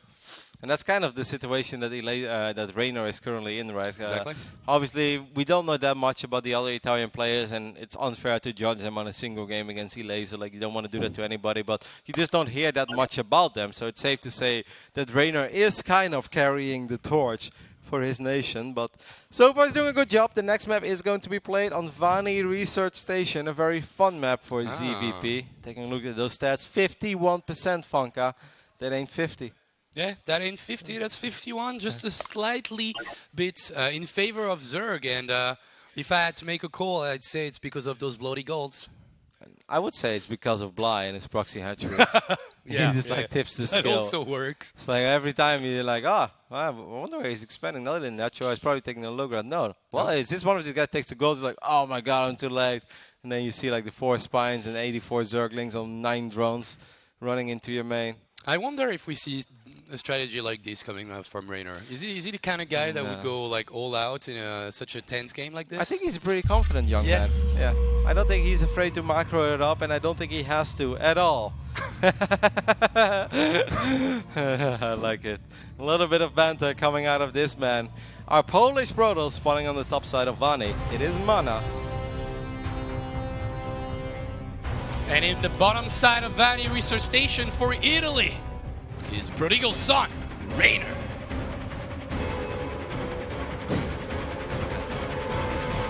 Now I'm convinced it's you. Okay, the banter will stop now with the GLHF. Even the admin wanted to get a piece of it. I'm not sure if that's the right thing to do, because that actually might confuse Mana a little bit. All right. No, it's okay. It's okay. Mana knows the trolling level are a little bit up in the air right now. This was Caspar, the admin would be banned, Mana would be banned, Raynor would be banned. Everybody would be banned. Literally, the tournament would be cancelled over this chat log right here. I don't think the number of P's that you type would do any difference. Like they've been trying to type actual words. This is not going to work. But I guess Stefano would be proud. And we will see probably Stefano during that evening, because France will be playing against Mexico after this match. It's exciting as well, since Stefano has been streaming quite a bit too. It's really cool. Even the European pro gamers, I feel, are starting to stream a little bit more. You see Stefano stream, you see Mana stream, and obviously we've got all the fantastic Korean streaming lately. It's a really good time to be a Starcraft fan on Twitch, when it not just comes to tournaments, but when it comes to personal streams as well. So hatch pool, nothing too crazy here. Getting those 2 first queens on the production tab. What could be the optimal style you could see coming from Mana on this map? Is there something that you like better than anything else on a Vani Research Station? I think a 1-gate Stargate is kind of in the line of expectation. I'm personally, like, I prefer the latest Stargates. I used to play a lot of 1-gate Stargate, but I felt that at a certain point the Zerg got so good in knowing when to drone, when to make the spores, have the right amount of queens. And it's very hard to keep any sort of map presence going while it's just a 1-gate Stargate opening. At least that's how I felt, but then lately I've been proven completely wrong. However, Mana's gonna go for the 1-gate Twilight, and that makes me a little bit happy. But now, of course, you gotta ask yourself the question, is this just the Dark Templar into Archon drop, which I'm kind of expecting it to be? Or is Mana gonna go old school, and are we going to see some Resonating Glaives? As much as I love my Resonating Glaives, I don't think that's gonna be the case. I think this is one of these maps where if you are a very good Protoss, and you have a lot of confidence in your ability to control Warp Prism, this is one of these maps where you go for that opening. Yeah, we see the Robo coming in after, so could also be the 2 strategies, but we'll see what will be selected from Mana. Those 2 Zerglings just nicked into the main. That's actually very annoying. Get a really cool scout, and with only a Mothership Core and a Stalker out of position, those Zerglings will try to get some damage done. There's a pylon here. Feels like he wants to bait a Photon Overcharge. Nice surround by Mana, not losing a single probe, and not that much mining time either. The other probe on the other side of the map, however, has to pay the price with its life.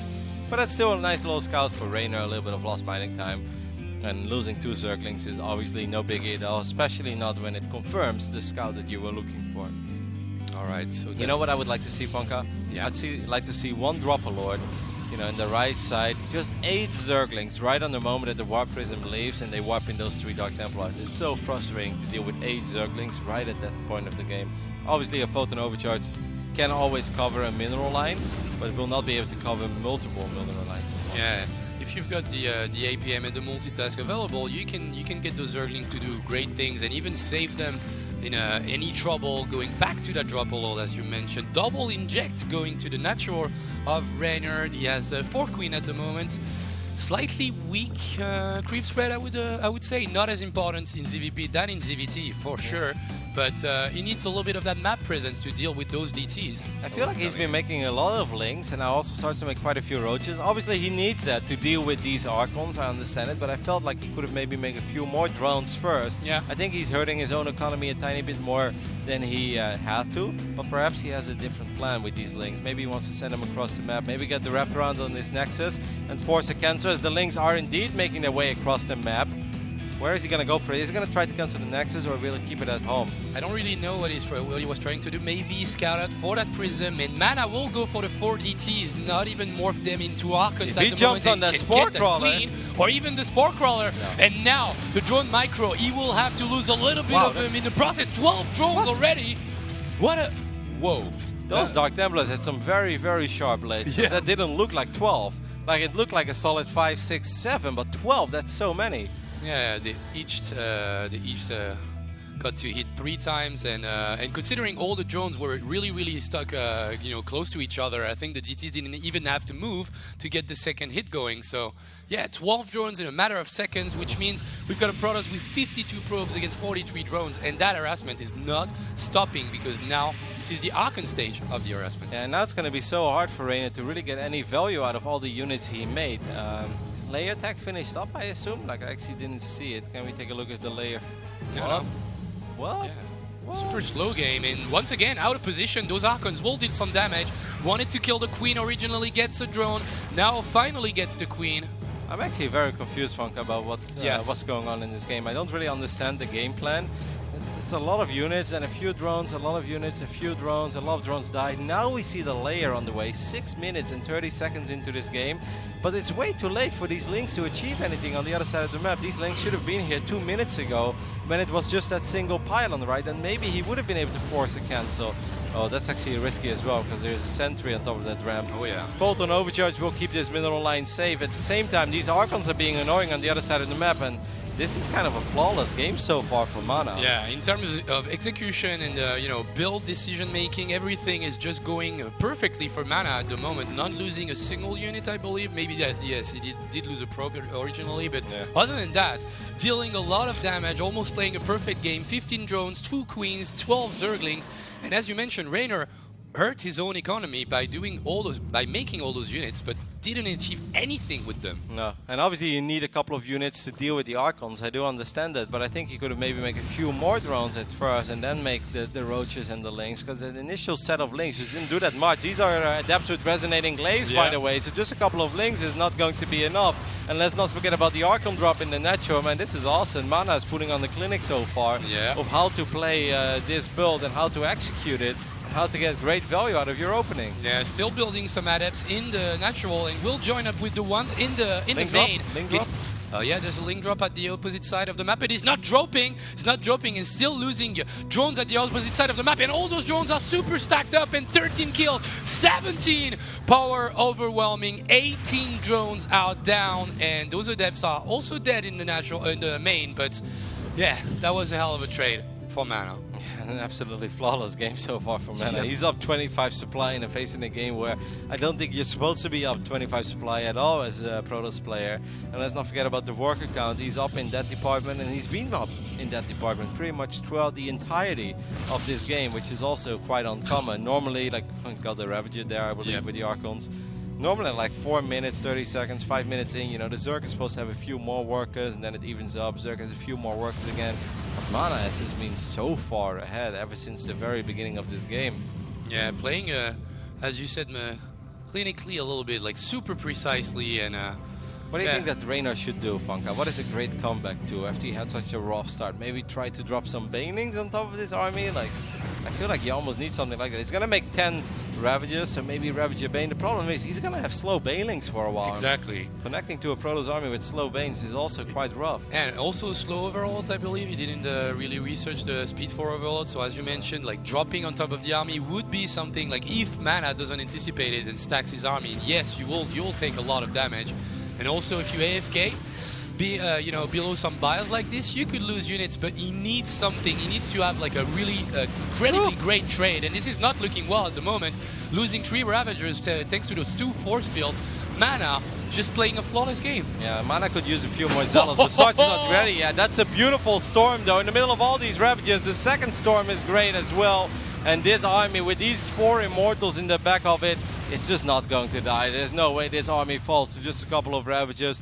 These adepts will not finish off. Good control there by Mana, who did lose all of his High Templars, but not before landing some very, very juicy storms. Yeah, those were juicy storms indeed. Some bile will connect against those adepts, but I don't know that those 12, 15 Ravagers that are here will be enough to defend against those Immortals, and a perfect micro from our Polish player with the Wild Prism, getting those Immortals out of the way. Now Archons leads the charge, and now this is a really, really stacked up army. Thank God there's no storm available for Mana, because this would be a massacre, but those Immortals are just packing a hell of a punch. And don't forget about the Archons actually getting some very nice hits, because all of those Roaches and Ravages were quite clumped up.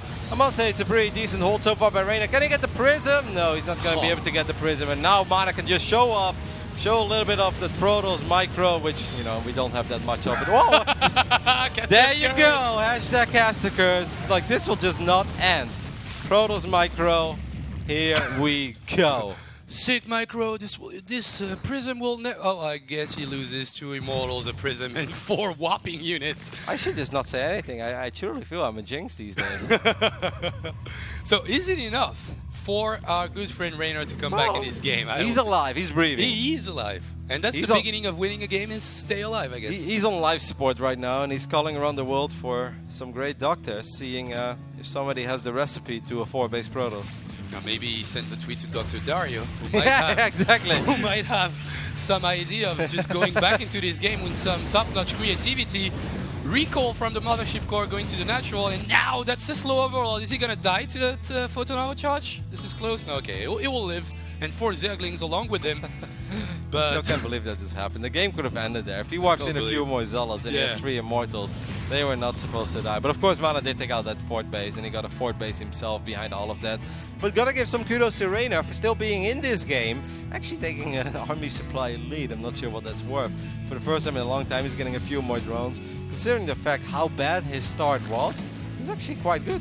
No, the sole fact that Raynor is still in this game and has a decent fighting chance, I would say, considering the supplies and everything. Even the bank from Mana is not that impressive or anything. Oh, Speed Overload, did it finish, or is it still Slow Overload? Yeah, apparently, yeah. Speed Overload finished, and those are 4 Banelings. I don't know that the main is a base with the... Well, yeah, you shouldn't go there. There's not that many probes, to be honest. You can get a couple, but that's not what you're looking for. A few more High Templars will show up to this party, and one storm is used kind of as a zoning storm to just keep those Ravages at bay. He's gonna walk through them. I'm not sure what happened over there, but Raynor is just eating an insane amount of damage of those storms.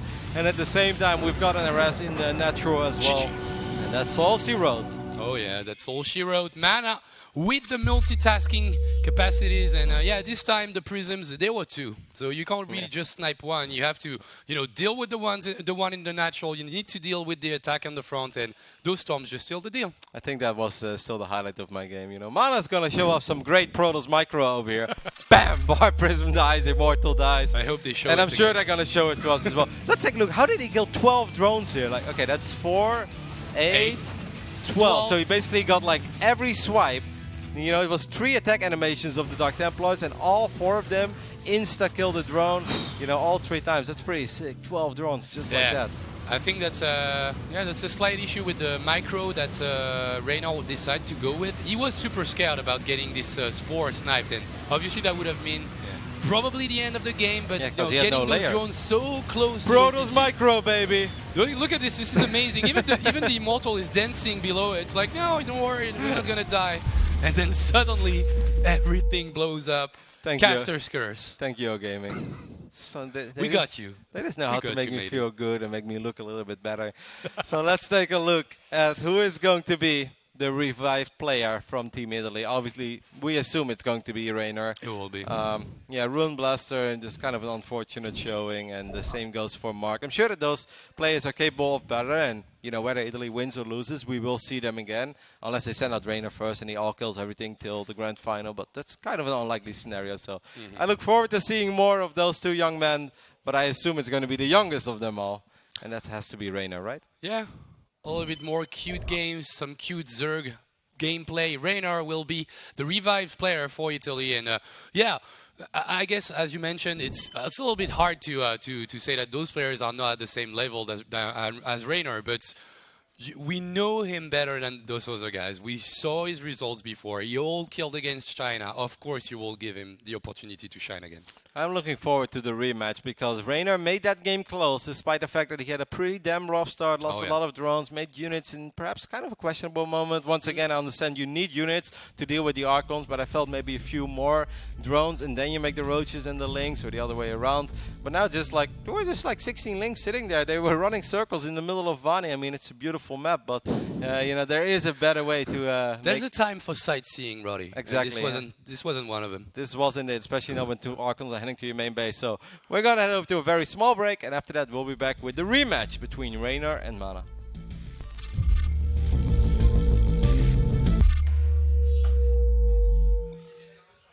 Welcome back, everybody, to the StarCraft 2 Nation War Season 4, brought to you by O Gaming. O Gaming? Blizzard Entertainment. Huge shout out to them. Wouldn't be possible without them.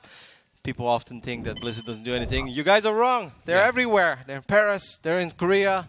They're in North America. They're everywhere. Yes. And we've been talking with them for quite a bit. We had a lot of meetings talking about Nation Wars. Did they complain about me? Fire Roddy? Oh, yeah. They say that all the time, but we actually put a veto on it. That's nice. I just love you, man. I don't want you to go. They keep trying to get rid of me as well, but I've made so many good friends that can't get rid of me. No, just kidding. I hope I'm on a good side of it. Don't worry. Don't worry, you are looking as beautiful as you do. Nikita Balkin says, Mana punishes the child. Oh. Nice. No. Somebody is actually having fun. Hey, look at Benny's screenshot. What's wrong with all the Mona Lisa jokes this week? Just because we're in Paris? Just because we're in Todd's hometown? Yeah, maybe. No, I think the interview with the Canadian team actually made a pretty big dent in terms of talking about art and Mona Lisa yesterday with no regrets. Those were some quite nice interviews. Yeah, no regret was great. His interview was fantastic, and to be honest, his game was fun as well. He was close, We would love to make fun of Jake because he's somebody that you can really make fun of because he handles it so well. But actually, it was a good game, and I think he could have won it if he would have made a couple of minor adjustments. But we'll see more of Canada, of course, on Friday. I think that's going to be, honestly, guys, like if you have not been able to watch everything of Nationwide so far, we understand. There's a lot of shows. Of course. But Friday is the day you can't miss, right? Oh. Well, the thing is, today you is can't Wednesday, miss right? Friday and you can't miss Saturday either because it's going to be the round of 8, right? Wait. So Friday, it's like... Wait, what day is today? Is today Thursday? We're doing it again. Okay, so I mean Saturday, sorry. Saturday is going to be the sick day. We're doing it again. We can't remember the day we are. Damn. 2 days from now, that's all I know. That's going to be the sickest day. The quarterfinals, where we will find out which 4 nations will make it to Paris on the 21st of January. It's going to be a super fun, long day, because that's also going to be a day where you probably won't see any all kills. I'm not going to promise it because anything is possible in StarCraft 2. Of course. But you're going to have, 8 nations that are all pretty damn evenly matched. It's going to be back and forth. It's going to be epic. There will be comebacks. It's going to be very hard to call. So Saturday is going to be a super good day of StarCraft. Of course. It's nice that it's on a Saturday. Everybody can watch. Oh, yeah. Anyway, we thought a little bit about it, going onto those great days, those long days during the weekend and being free for everybody to watch and have a great moment of StarCraft, obviously, with the round of 8. And, of course, every nation that will beat their opponent in the round of 8 will come to Paris for the studio finals on the 21st. Alrighty. The last or potential last map of this Nation War. I shouldn't say last map because there is a chance we'll see 2 more if Reiner will have an epic comeback. But that epic comeback is going to have to start on Habitation Station. An interesting map, and with interesting I mean there is a good chance you see something strange or something a little different out of the Zergs. It's kind of a small map, and I think a lot of these hatchery attacks are actually quite strong on this one. A couple Ravages, couple Lynx, Link Bane, maybe a double Bane drop into both the main and the natural. I think stuff like that. I think this is a very tricky map. We saw Welmu being tricked by Nice the other day. Unfortunately for Finland, that was the end of them. Let's see if we're going to see some tricks from this very talented young man that's representing Italy. Can he bring it back for them? It is Reiner. And he is their last hope in the top left. Nobody really thought he would be the player to carry Poland. He's not really doing it at the moment, but still got his win and calmed down Reiner instantly for Poland. As a Red Protoss, it's Mana. I think the most important thing is not necessarily that Mana won, but it's the way he won. I know it got a little bit close at the end because he lost that Prism and the Immortal and that the army got cleaned up, but he secured himself such a massive advantage where it kind of looked like he was on a different level. Like Mana was just saying like, no, absolutely don't worry, King Arthur, you don't have to sub me for Guru. And Eleza, like, what happened to you? But I'm not losing here, I'm not dropping any maps. And if they call me the weak link of this team one more time, I'm taking the train to Paris and I'll smack them in the face with a baguette. And that's kind of the statement he's giving out so far. Yeah, it's interesting, like the way he built everything was like, I'm gonna go for that macro game plan in general, but every single aggression, every single, you know, sequence in the game that could go well for him did go well. And he also did it in the on the back of a really quick third base and a quick fourth base. Like he had all the technology. We weren't in a scrappy game situation or anything, no all-in, no whatsoever, just a standard PvZ that looked flawless from Mana. Yep. It's going to be harder, I think, to do it on a map like this. And I think the most important thing that Reiner can take away from the previous game, look at that Roach Warren. That's an early Roach Warren, 2 minutes and 9 seconds. Now, I'm all for an early Roach Warren to deal with an adapt here and there, but this is way too early, obviously. So there's a good chance that we are going to see one of these attacks that I mentioned, and this is what makes Habitation Station such a tricky map for Protoss. There's a lot of very early attacks. Oh my god, it's a Resonating Glaives opening. Ah, that's bad news against Roach All-ins. Yeah, this is not looking good if he actually does choose to go for it. Like the Twilight timing actually tells you it's going to be the glaive, the Resonating Glaives. And yes, yeah, Adepts don't do too well against Roaches and Ravagers, so that pressure that's going to come from Reiner will be super hard to defend. So what does Mana need to do? Mana needs to make sure they can get gateway number 2 and 3 up. Mana needs to make sure he has multiple pylons in his natural to power the ramp. And then Mana also needs to make damn sure he scouts this as quickly as possible. And then he needs to get Stalkers, I think. I think Stalkers is absolutely the best because they have some micro potential. Maybe a Sentry if you can fool. Can he get the scout off the Queen? Oh my god, he didn't see anything. This is really bad news. He's doing it out of 19 drones. This is as all in as he can get. And even though Mana will drop that new gateway, that second gateway, I don't think he sees the Roaches now. He needs to drop a Dark Shrine, right? No, I think Chrono Boosting Warp Gate, get extra gateways and get multiple pylons and then just try to buy time with Photon Overcharge. There we have the extra pylons. It's a full wall off for now. The most important thing is that the gateways finish up. The biggest problem is he's got all the gates in the natural. Exactly. So if these pylons get sniped, Mana's dead. That's all he has. Yeah, that's all she wrote. We'll see about that. Only 2 Adepts at the moment. Chrono boosting the Stalker, Chrono boosting the Warp Gate technology, as you mentioned. 2 Ravagers at the bottom side. And he will go for the Cybernetic score. Can he get it before Warp Gate in 4 seconds? No, he will not. Warp Gate will finish, but if he does lose this means only Zealots. Yep, yeah, that's actually a pretty big deal as well. Wasn't even thinking about that. He's going to rebuild the core right now, but he can only warp in Zealots. That is a good Photon Overcharge, though. He pretty much got maximum value out of that one. He has money for, energy for one more, and he does it. It's actually a pretty damn good hold so far by Mana. I am very impressed. He needs to get that core, but the robotics facility is finishing up as well. Yeah. So he could start building in the mortar. I think that Mana is sort of holding. If he wouldn't have lost the Cyber Core, then I really was confident that he would hold. Now it's still going to be hard, but a few extra Zealots, they could help out quite a bit. Alright, and he's not microing properly. Those Zealots get a lot of connections with those Roaches. They will die in the end. Mothership Core always actually dealing damage all the time. And now Robodon, Immortal is about to pop in. I guess even the probes will be enough to fend off those Zerglings for a moment, and only 2 Roaches remaining. We can see that Reiner at the back is building a Queen and a couple of Zerglings, but I don't think it will be enough. And with the Glaives, yeah, Zerglings will not do well at all in this fight. Nope, there's 2 Adepts in the mix. That 1 Immortal is going to help out as well, as long as the Zergling count is low, which it is. And Mana has survived. He did lose quite a few probes in the end. I think in total like 9 workers went down, or maybe a little more than that. 9. You're spot on, man. Nice. Can someone drop this mic for me, please? It's attached to my back, but... No, that was an excellent hold by Mana. I'm very, very impressed because opening up with Adepts, Resonating Glaives, and then getting a late scout. You know, I've been in this scenario myself 1,000 times, and every other Protoss player can talk to you about it as well. It's a rough hold. It's a really, really rough hold, but Mana did a great job. He waited till the right moment to use Photon Overcharge. He got so much value out of both Photon Overcharges. Oh my god. Don't you think that's maybe where Reiner messed up a little bit, just accepting the fight against the Photon Overcharge, where he could have, because killing the Cybernetics score means that, you know, Mana wasn't building that many useful units, so, you know, waiting for a couple of seconds for that Photon Overcharge to expire would have been better. And as you mentioned, those, I would like to see how much damage those pylons actually dealt to those units. I think it's easily over 1500, if not more. But no, I do agree with you. The Photon Overcharge was pretty much the only thing that really had real DPS there. I mean, a single Stalker just tickled 6 Roaches. Zealots cannot connect. Adepts are not that good. Mothership Core is annoying and actually has reasonable DPS on a Roach, but it still takes a while before it can take all the Roaches. So yeah, the pylon did too much. I agree with that, but I just want to focus on Mana's hold because I think it was a beautiful hold and it's not an easy hold at all. And at the same time, you know, if Reiner wastes too much time, there is another Photon Overcharge, and then if he doesn't decide to go for that one, then instead of 3 Protoss units, he suddenly has to worry about 9. So I do understand where he's coming from. This hatchery is in a lot of trouble because the layer is not done yet.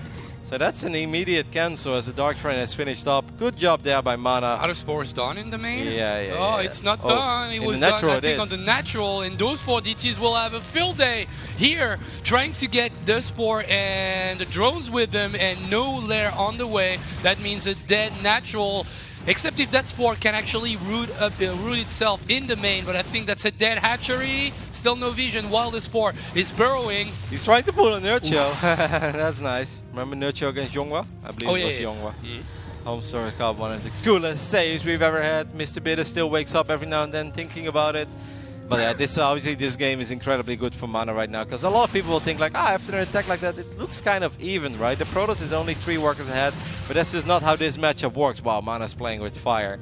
If the Zerg is still on 2 bases, there is no layer, and it's down in workers, while the Protoss already has a robotics facility and can just focus on building workers. Protoss is actually so incredibly far ahead. It's one of these moments where the numbers are very deceiving, but Protoss is actually very far ahead. Yeah, way far ahead indeed, with the 3rd Nexus on the way. And yeah, no upgrades whatsoever in terms of +1 attack or +1 defense here, but technology-wise, he's got the ability to produce those Immortals, he's got sentries. He will go for a drop. I guess you need to do something in Reiner's shoes. Like, Zerg is not the greatest race, I guess, in ZVP to just defend and try and just wait for the Protoss player to actually mess up his attack. He needs to deal damage in a way that wasn't anticipated by Mana, and maybe the drop is one of the options that our Italian player has. Man, how scary is this for Mexico and France that they don't just have to worry about Elaser and Nurture, but it seems like Mana is in excellent shape as well. Because once again, I think the game on Vani, he put on the clinic of how to execute that build. And here on Habitation Station, he just was able to perform an excellent, almost flawless hold in a scenario where he didn't have necessarily the perfect build order to deal with that attack from Reiner. So Mana looking very good so far. A couple of Zerglings will get dropped into the main, and those props, they will have to fight, because for now there's no defense nearby, no Mothership Core, and this Immortal is actually on a smoke break or something, not doing anything. 7 probes will die, and this is like the kind of stuff that if he can get 8 probes and an Immortal, the Immortal did have the barrier. Mothership Core is going to try to say, no, never mind, that's the Overlord.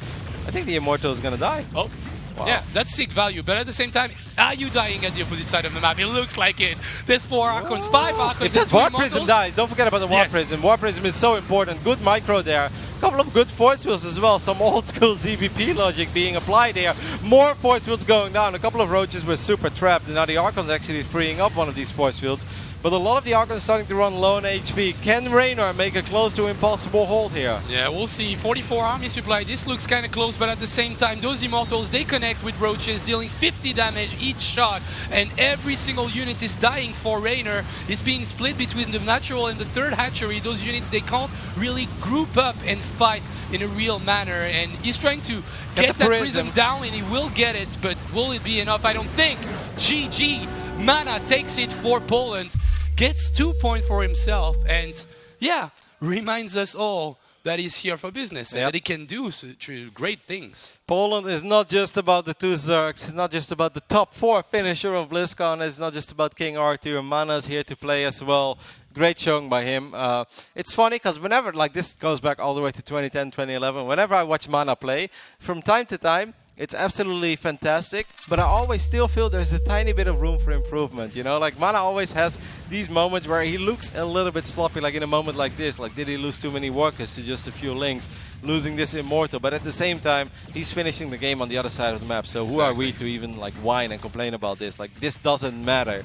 Does it look a little clumsy? Could he have handled it better? Yeah, perhaps, but he won, and that's the most important thing. And he got himself so far ahead by just having a great early game.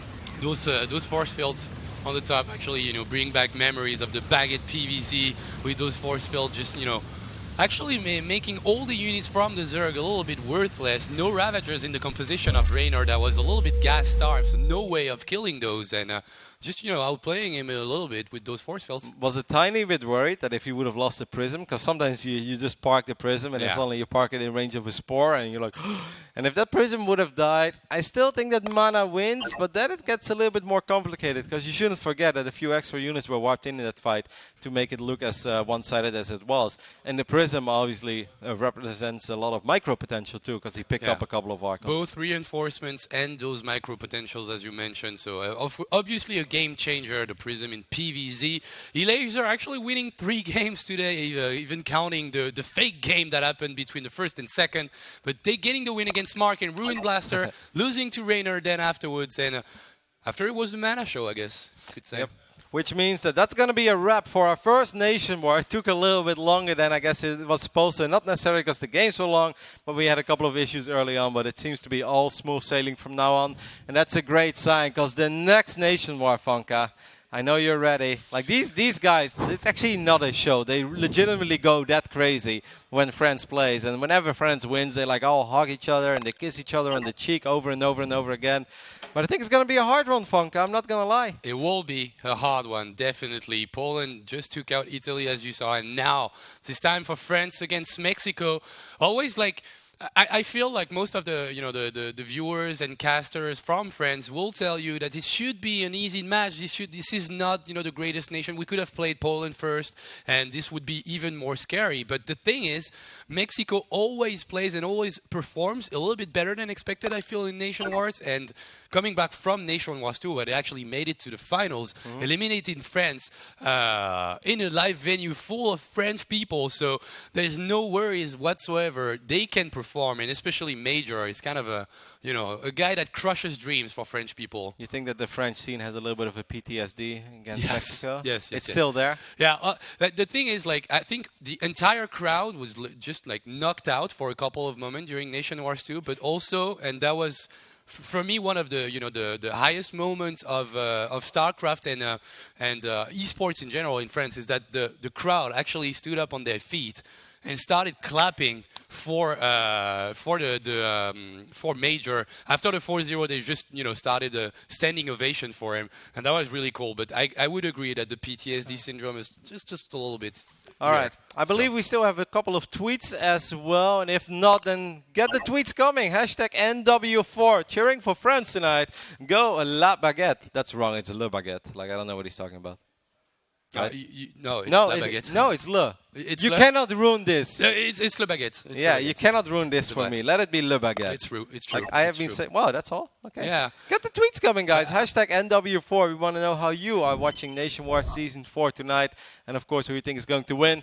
But we've been talking for way too long, Funka. I want to see some Starcraft between France and Mexico. So we're going to head over to a very small break. And after that, we'll be back with Viva la France against Viva la Mexico.